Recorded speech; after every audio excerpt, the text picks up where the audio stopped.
On les appelle les 10, ces personnes qui souffrent de dyslexie, dysorthographie, dyscalculie, dysphasie, dyspraxie. Elles sont 7 millions touchées en France, dont 1 million d'enfants. Des enfants dont le parcours scolaire est singulièrement compliqué par la maladie.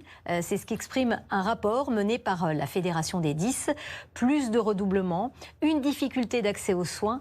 2 enfants 10 sur 10 n'ont aucun accompagnement. Et pourtant, un enseignement adapté présente un intérêt majeur et de bien meilleures chances de réussite. Reportage dans un établissement spécialisé en région parisienne avec David Madège et Hélène Camille. Depuis la rentrée, Amaury et sa maman ont retrouvé le goût d'aller à l'école, longtemps synonyme d'angoisse pour le jeune garçon atteint de troubles de l'apprentissage. Je l'ai récupéré le soir, il était en larmes, il n'arrivait plus à dormir la nuit, il ne voulait plus aller à l'école, les devoirs on n'arrivait plus à les faire. Une souffrance au quotidien qui a pris fin quand le jeune garçon a intégré cet établissement spécialisé privé. Je me sens très bien et je m'amuse vraiment bien avec mes copains. En pleine forme ? Eh ben vas-y alors, merci pour la carte, bonne journée, bon courage. Ses copains sont comme lui atteints de dyslexie, trouble de l'apprentissage avec déficit de lecture, dysorthographie, déficit de l'expression écrite ou encore dyspraxie, un trouble de la coordination. Regarde, fais attention, tu es en histoire géo. Encore.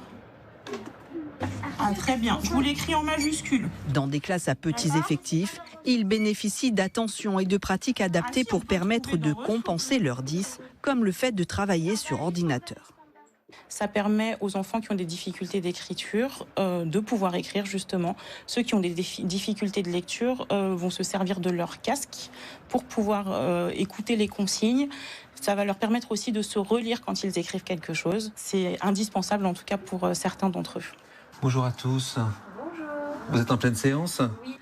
À côté des salles de classe, des ergothérapeutes, orthophonistes, psychologues reçoivent les enfants. Faciliter ce qui s'apparente souvent à un parcours du combattant pour une prise en charge globale. Tous ces professionnels vont permettre à l'enfant de renforcer leurs compétences ou de contourner leurs troubles.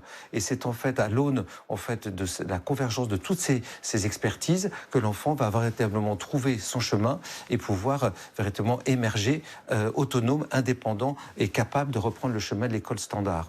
Une école donc passerelle qui a un coût. Si plus de la moitié des familles reçoivent des aides, elles ne suffisent pas à financer les 1 000 € par mois de frais de scolarité.